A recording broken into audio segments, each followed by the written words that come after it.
Common પરીક્ષા, common entrance test, એ આવશે 120 માર્કનું paper છે ને. તો તમારી પાસે આ OMR શીટ આવી બે બાજુ છે. હવે ભરતી વખતે ખાસ ધ્યાન રાખવાનું છે કે અહીંયા જો રોલ નંબર લખ્યો તમારી પાસે છે ને, જો બધા હાથમાં પકડો છે. રોલ નંબર કેટલા ખાના છે? 6. એ હવે તમારું પેલું કોલ લેટર આવશે ને, પરીક્ષા આપવા જવા માટે જે એક કોલ લેટર આવશે, એડમિટ કાર્ડ કહેવાય, એ લઈ જવા. એમાં રોલ નંબર લખેલો છે ROLLNUMBER. તો એ અહીંયા લખવાનો છે અંકમાં, અંગ્રેજી અંકમાં, ગુજરાતી નહીં. અને પછી ધારો કે પહેલું ખાનું તમારે રોલ નંબરમાં 1 આવ્યો તો 1 વાળું ગૂંથવાનું, બીજા ખાલી છોડવાના.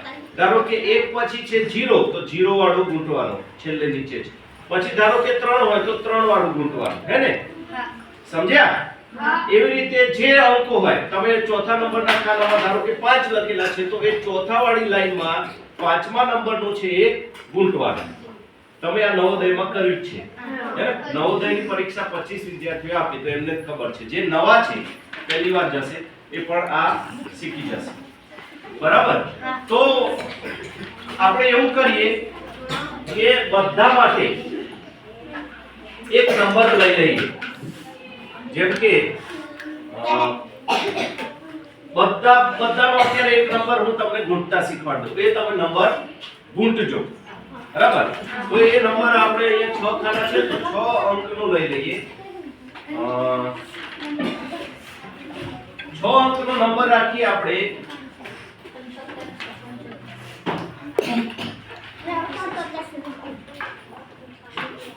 હું એક કોઈ નંબર લખી દઉં. ચલો આ લખી લેતા તો રાઈટ કરી લઈએ, બરાબર? 20 3 6 4 5. ચલો આ નંબર તમારે અહીંયા લખી દેવાનો. લખી દો. પહેલું શું આવશે? 2, પછી 0, પછી 3, પછી 6, પછી 4 ને 5. પછી તમારે આ રીતે આમ કરેલું છે. જો અહીંયા 1, અહીંયા આમ 2, અહીંયા આમ 3, આમ લખેલું છે ને, 4. તો આ 2 આવ્યું તો તમારે અહીંયા કયું ગૂંથવાનું? 2. બરાબર? આ લાઈનમાં તમારે 0 આવ્યો તો તમે 0 વાળું ગૂંથશો. આ લાઈનમાં તમારે 3 આવ્યું તો અહીંયા 3 વાળું જે હોય ને એને ગૂંથવાનું. બરાબર? એ કરી લેશો? આવશે ને હવે? ચલો પછી અહીંયા નામ લખવાનું છે. એ નામ લખતા પણ શીખી. અહીંયા ડેટ, તારીખ. આ DAT લખ્યું ને, તારીખ કઈ આજે? હે? તો આજે તારીખ છે 23 જાન્યુઆરી 2026. આ લખી લો. એક્ઝામ નીચે એક્ઝામ લખી લો, ત્યાં લખી લો CET. આ એક્ઝામ લખ્યું ત્યાં. થઈ ગયું? આટલું કરી તારીખ ઉપર. આ પછી ગૂંથો. ખાલી હું સમજાવું છું, પછી તમે હું સમય આપું. સમજી લઈએ પહેલા આ બધું. ચલો થઈ ગયું? હવે આમાં જવાબ કઈ રીતે પૂરવાનો? તો જો એ સમજાયેલું છે અહીંયા.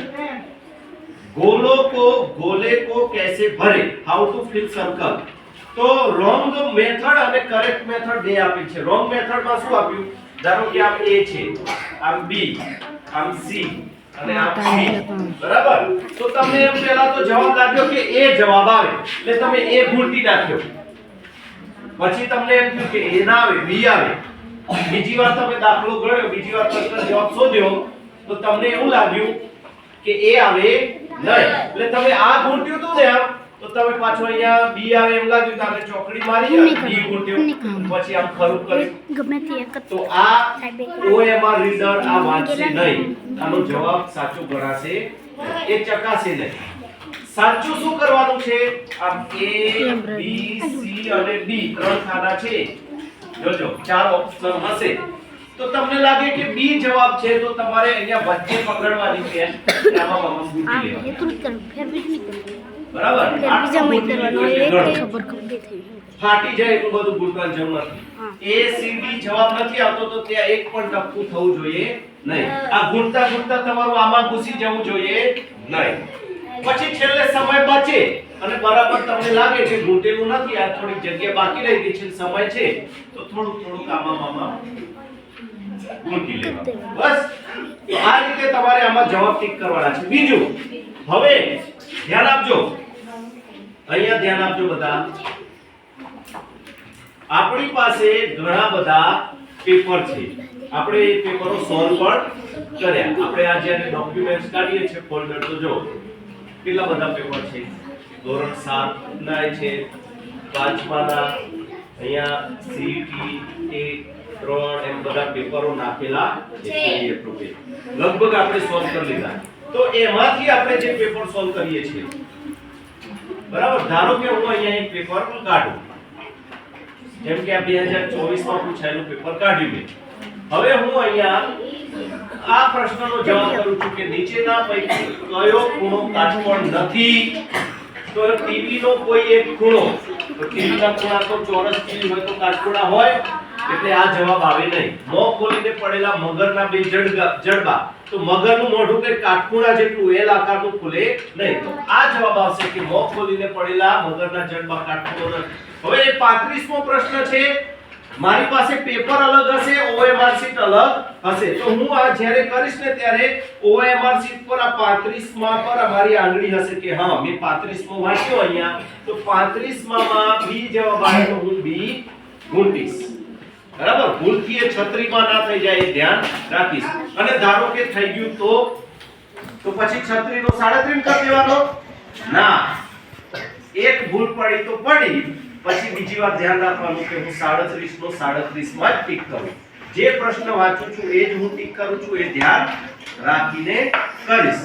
બરાબર, આવું કરવા માટે તમને 2 કલાક એટલે કે 120 મિનિટ મળશે. અને પ્રશ્નો કેટલા છે? 120. હવે તમારું પેપર ચાલુ થાય છે. અહીંયા હું ચાલુ કરું એટલે તમને મેં કીધું એમ આ ભરી દો. બરાબર, અહીંયા ડેટ ને લખી દીધું. ચલો સરસ. તો હું અહીંયા પેપર ચાલુ કરું, એ તમે કરવા માંડો.